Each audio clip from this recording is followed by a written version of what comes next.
kuchli sportchi qachon kuchli bo'ladi, bilasizlarmi? Qachonki g'alabani ham, mag'lubiyatni ham Allohdan deb bilsa, to'g'rimi? Albatta, jon. Biz sababini qildik. Bizning hayotimiz hammasi bu sportga bog'liq emasdi. Bu sportdan maqsadimiz shu yoshlarga, yurtimizdagi o'sib kelayotgan yosh avlodlarga ozgina bo'lsa ham yaxshi taraflarni ibrat bo'lishga, namuna bo'lishga harakat qilyapmiz. Bu sportda yutqizdik, hammasi tamom degan emas. Hayot davom etadi, xudo xolasa. Yaxshi inson bo'lishga, yurtimizga foydamiz tegib yashashga harakat qilamiz. Dalish to'xtab qolish yo'q.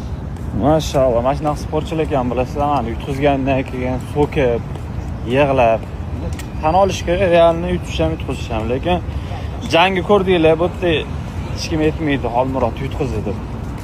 Biza mezbon jangchiga qarshi jangga chiqqanda, bu yerda xulatmasa, pobedani nikaga olish qiyin.